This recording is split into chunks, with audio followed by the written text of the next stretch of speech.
본문 마태복음 21장 28절부터 32절은 두 아들 비유의 말씀입니다만, 이 비유를 통하여서 예수님께서 우리에게 들려주시고자 하시는 그 뜻이 무엇인지를 이해하려면 예수님이 어떤 상황 속에서 이 비유를 들려주셨는지를 알아볼 필요가 있습니다. 예수님께서 이 말씀을 하실 때에는 예루살렘의 마지막으로 올라가셨을 때입니다. 그래서 21장 앞부분을 보면 예수님께서 나귀 새끼를 타시고 예루살렘에 입성하시는 그 순간, 많은 인파가 호산나를 외치며 그 예수님을 맞이하였던 예루살렘 입성에 대한 이야기가 기록되어 있습니다. 그때 사람들은 예수님을 보며 말하기를 나사렛에서 나온 선지자 예수라, 그렇게 말하죠. 다시 말하면 예수님께 있는 그 영적인 권위, 신령한 능력을 알고 인정했다는 것입니다. 그런데 그 일만 있었던 것이 아닙니다. 예수님께서 예루살렘에 오셔서 하신 일이 무엇이었냐면 소위 성전을 청결하게 하신 사건이었습니다.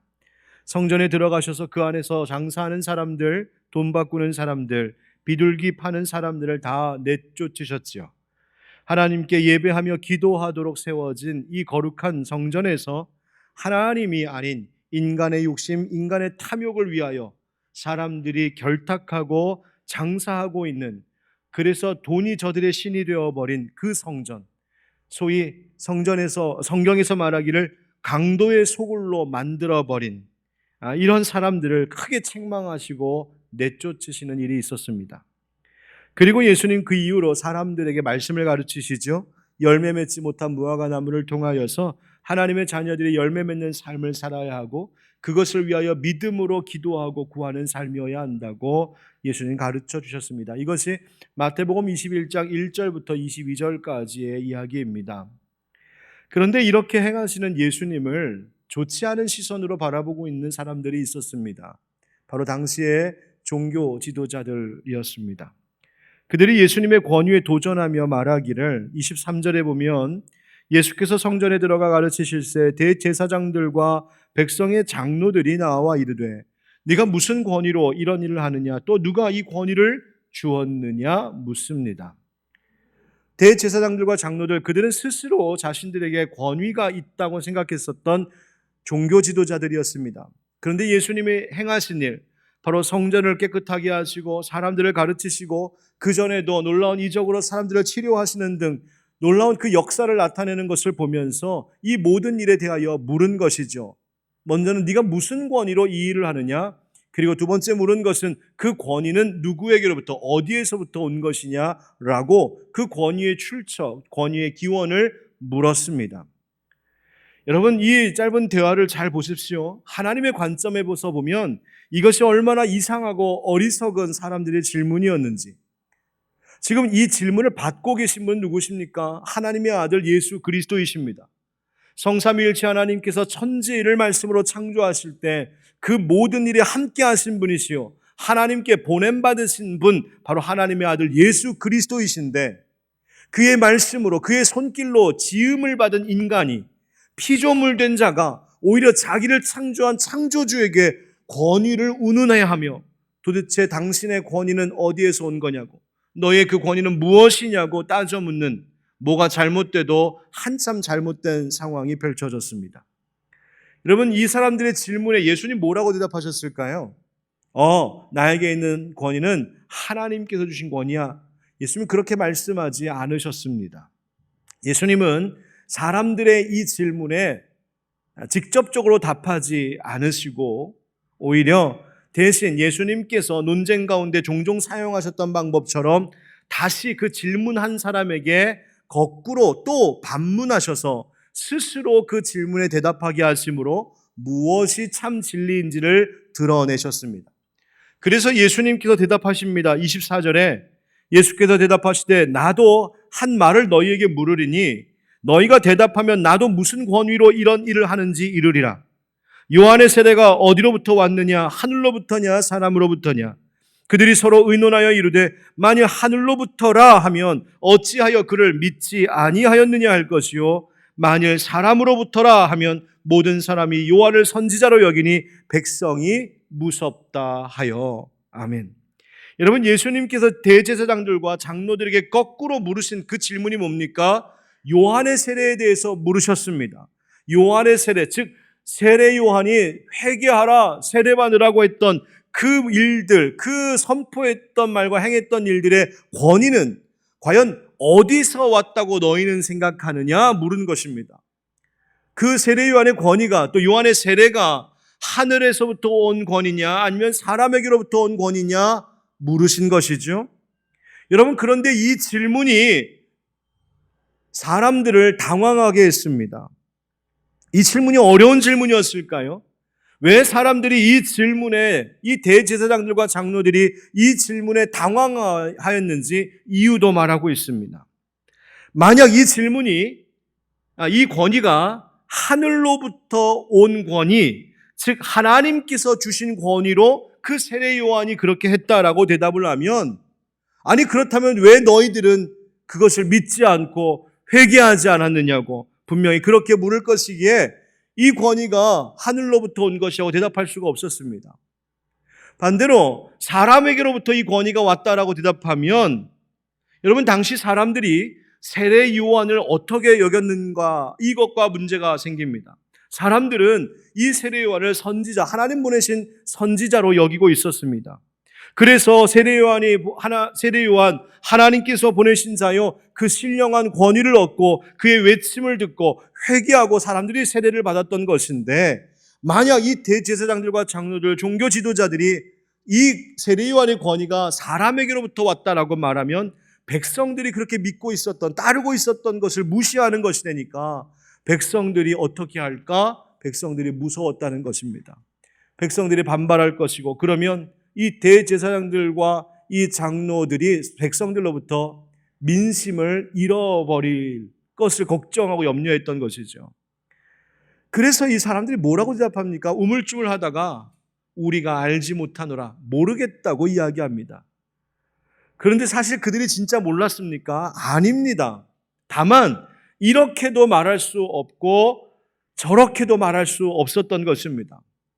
백성들을 하나님 앞에서 거룩하게 살아가도록 지도하는 이 종교 지도자들, 그러나 그들은 사실 그 마음속에 이 권위가, 세례 요한의 권위가, 예수님의 권위가 어디로부터 온 것인지 내심 알고는 있었지만 인정할 수 없었던 것이죠. 의도적으로 알려하지 않았고 그 권위에 도전하고 있었던 것입니다. 여러분, 이 대제사장들과 장로들은요, 뭐 하는 사람들입니까? 하나님께 제사 드리는 사람, 예배 드리는 사람, 하나님의 말씀, 율법을 연구하고 가르치는 사람, 그래서 이 백성들을 하나님 앞에 거룩한 사람들로 살아갈 수 있도록 지도하고 이끄는 일을 해야 되는 사람들이었습니다.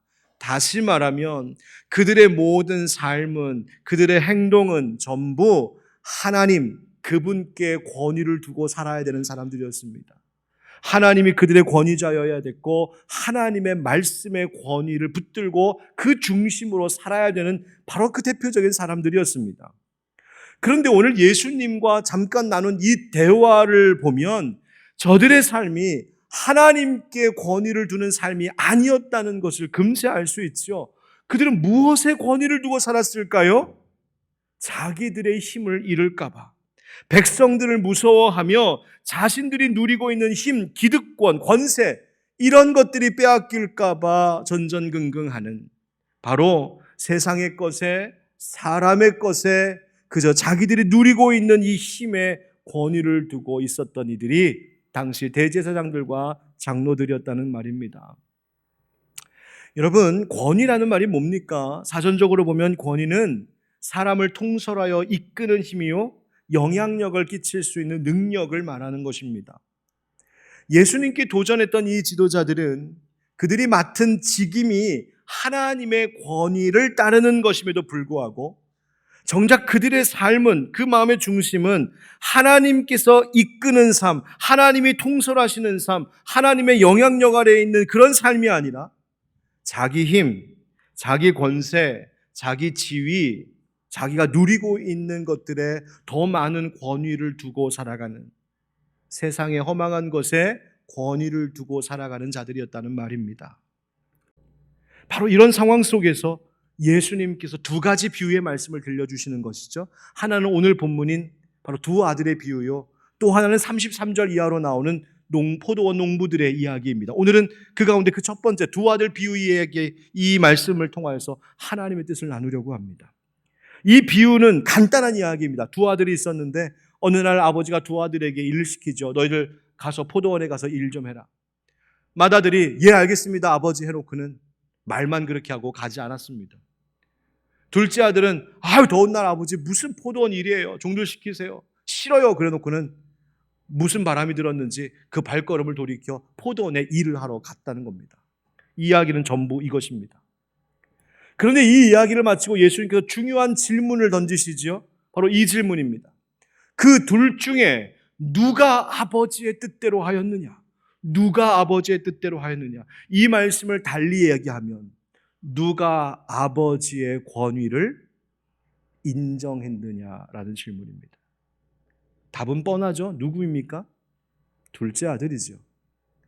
사람들이 둘째 아들입니다라고 대답하자 예수님께서 그 이어서 매우 중요한 말씀을, 어쩌면 두려운 말씀을 우리에게 주고 계십니다.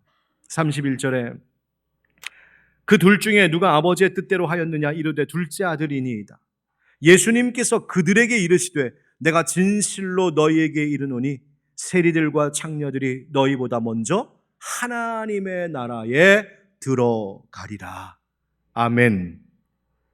즉, 이 문제가 하나님 나라 가는 문제, 우리가 구원받는 문제와 관련 있는 주제라는 것입니다. 이 비유에 등장하는 인물들이 누군지는 너무나 잘 알죠. 아버지는 누구를 가리키는 겁니까? 하나님. 그럼 맏아들은 누구일까요? 바로 예수님께 그 권위의 의심을 갖고 도전하며 질문했던 대제사장들과 장로들, 요한의 세례 앞에서도 회개할 줄 몰랐던 사람들, 바로 그들이 맏아들이었습니다. 대답은 기가 막히게 했습니다. 하나님, 우리는 하나님께 예배하는, 제사하는 제사장들이야. 우리는 하나님의 율법을 연구하고 가르치는 사람들이야. 우리의 삶에 하나님 말씀이 가장 최고의 권위이지. 말은 그렇게 했지만 정작 그들의 삶에서 하나님이 가장 최고의 권위로 인정받는 삶의 모습들은 전혀 보이지 않았다는 것이죠. 둘째 아들은 누구를 말하는 겁니까? 놀랍게도 예수님은 바로 세리와 창녀와 같은 죄인들이라고 말합니다. 어떻게? 그들이 그렇게 죄악된 삶이었지만 요한의 세례 앞에 회개하며 믿고 나와왔던 그 모습, 바로 둘째 아들의 모습이 그들에게 있으며 그들이 바로 하나님 나라 가는 자들이라고 말씀하시는 겁니다. 그런데 여러분, 중요한 것은 이 첫째 아들을 통하여서 이 시간 성령님께서 우리에게 질문하시는 따끔한 질문이 하나 있다는 것입니다. 너희도 이 맏아들처럼 그렇게 말뿐이지 않느냐라는 것입니다. 대답만 순종한다라고 기가 막히게 잘해놓고 너희는 아무것도 행하지 않고 있는 자들은 아니냐고. 그렇게 말뿐이면, 그렇게 대답뿐인 신앙이면 너희가 정말 하나님께, 하나님의 말씀에 권위를 두고 하나님의 권위를 인정하는 삶을 살고 있다고 과연 말할 수 있겠느냐는 것입니다. 말로만 하나님을 권위자라고 말하는 자가 아니라 비록 세리들과 창녀들과 같은 죄인이었을지라도 하나님의 말씀 앞에, 예수님의 가르침 앞에, 회개하라는 그 말씀 앞에 순복하여 뉘우쳐 회개하고 돌아오는 자, 바로 그 둘째 아들과 같은 자들이 하나님 나라에 들어가는 것이라고요. 여러분, 우리는 어떻게 신앙생활하고 있을까요? 우리 각자에게도 주님께서 너 가서 일하라 하시는 포도원 있지 않습니까? 벌써 10월 되었습니다.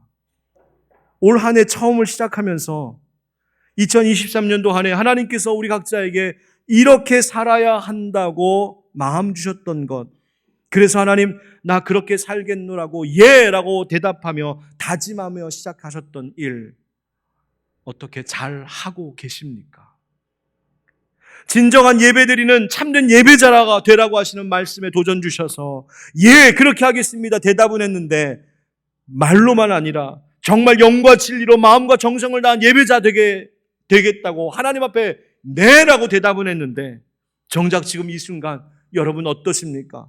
하나님께 진짜 집중하고 몰두하는 진정한 예배 드리고 계십니까? 몸은 여기에 와 있는데 모든 생각과 관심은 여전히 밖에 다른 곳에 있지는 않으십니까? 올 한 해 하나님 앞에 드리는 예배에 빠짐없이 참석하면서 하나님, 내가 올 한 해 그동안 코로나 기간 동안에 예배하지 못했던 그 답답함 하나님 내가 아는데 정말 하나님 앞에 진정으로 나와 예배하겠습니다 해놓고 대답은 해놓고 정작 생활이 일상으로 돌아오니 또다시 우리는 이 예배의 자리를 사모하는 것에 해이해지지 않았습니까? 하나님 사랑합니다. 감사합니다. 하나님 신뢰합니다. 찬양은 기가 막히게 해놓고 그 찬양마저 공허한 메아리가 되어버리고 있지는 않습니까? 쉬지 말고 기도하라 하셔서 하나님, 내가 올 한 해는 열심히 기도하겠습니다. 기도의 자리에 빠지지 않겠습니다. 매일 기도하겠습니다. 대답은 기가 막히게 해놓고 정작 기도하기보다 염려하고 기도하기보다 인간적인 방법 찾고 기도하면서도 거기에 어떠한 진실함도 없고 기도에 어울리는 생활도 없는 그저 말뿐인 기도꾼 아니었습니까? 하나님께서 우리를 처음 부르실 때에 세례받으며 우리는 손을 올려 서약하기도 했습니다. 하나님, 나는 죄인이고 이제 나를 구원하신 예수님만이 나의 주인이 있습니다. 당신의 뜻대로 살겠습니다. 교회 헌신하며 살겠습니다. 이제는 그리스도인으로 삽니다. 예라고 믿습니다. 서약합니다. 다짐해놓고 대답해놓고 정작 우리의 삶의 모습 속에는, 일상의 생활 속에는 그리스도인 세례받은 자다운 모습이 하나도 발견되지 않은 채 그렇게 살고 있지는 않습니까? 주의 몸된 교회를 위해서 우리에게 직분을 주셨고 사명을 주셨습니다. 목사로, 장로로, 안수집사로, 권사로 하나님께서 기름 부어 직분 주셨는데, 그래서 그 직분을 받고 임직할 때에는 손을 들고 서약하면서 내가 주님의 몸된 교회 위에 헌신하며 사명 감당하겠습니다. 때로는 눈물을 흘리면서 감사의 고백을 드려놓고는 정작 올 한 해 돌아보면 아무것도 하지 않은 채 그저 그 감투만 쓰고 있었던 우리들은 아닙니까?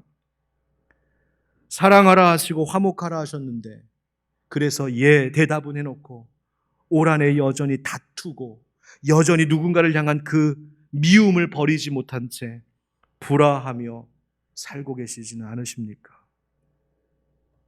육신의 탐욕을 버리고 음란과 정욕을 버리며 거룩하게 살라고 말씀하셔서 그렇게 하겠습니다 말은 해놓고 여전히 음란한 것들에 탐닉하고 거기에 빠져 있으면서 나를 쳐서 복종시키며 거룩한 성도의 삶은 살아내지 못하고 있는 것은 아닙니까?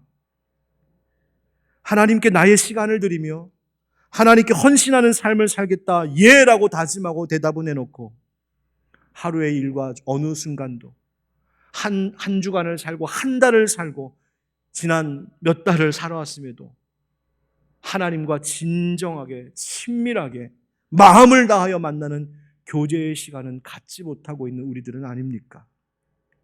나의 소유도 물질도 하나님의 것입니다. 입으로는 네라고 고백했는데 정작 하나님께 드리는 것에 여러분 오늘도 인색하지는 않으셨습니까? 저는 어려서부터 할아버지 같은 목사님, 아버지 같은 목사님들께 어려서 배운 것이 있습니다. 그리고 저는 그분들이 가르쳐 주신 이것이 저의 신앙을 지켜주는 매우 결정적인 것임을 깨달을 때마다 참 감사하다 말하고 있습니다. 그것이 뭔지 아십니까? 바로 하나님께 예물을 드릴 때는 이런 마음으로 예물을 드려야 된다고 가르쳐 주신 겁니다.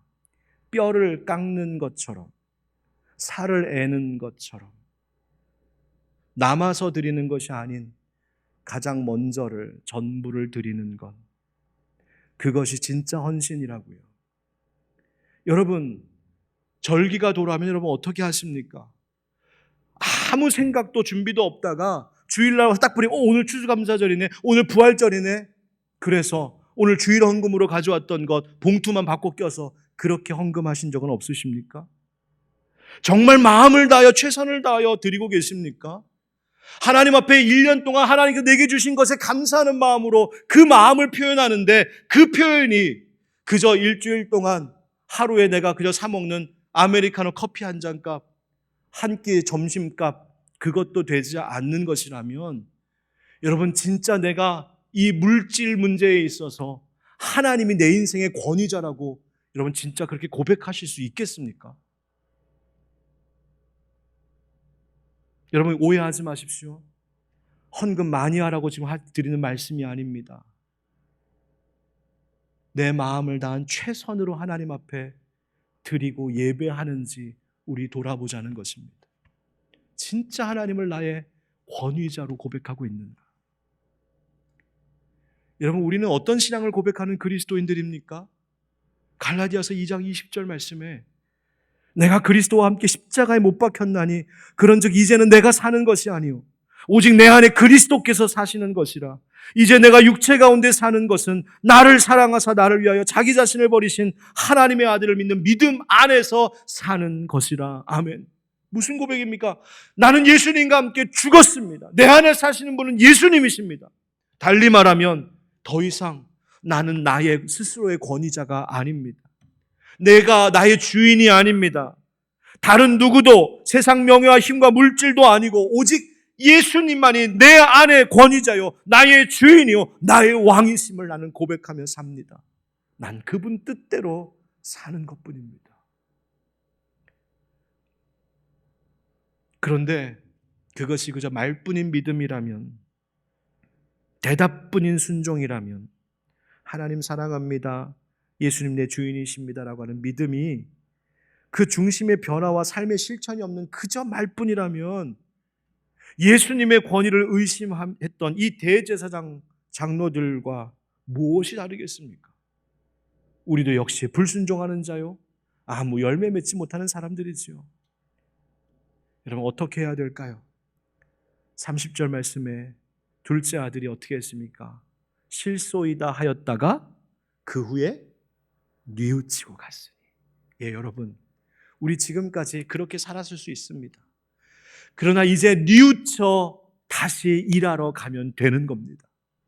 싫다고 대답했던 둘째 아들의 그 처음 반응, 싫습니다 했던 것, 그 좋은 것은 아니었죠. 그러나 주님 뭘 말씀하십니까? 과거에 네가 어떤 반응을 보였든지 네가 뉘우치면 내가 용서한다. 괜찮다. 이제 지금 변화된 순종이 더 중요하다고 말씀하고 계신 것입니다.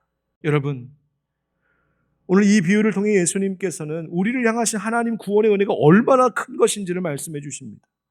대제사장들과 장로들, 그런 사람들이 아니라 비록 우리의 모습이 당시 죄인 취급받았던 세리들과 장로들과 같은 그런 모습일지라도, 그러나 오늘 이 예배 가운데 이 말씀을 듣고 뉘우치고 회개하여 주님 명하신 대로 순종하며 살면 그런 우리들에게 하나님 나라를 약속해 주고 계신 줄 믿습니다.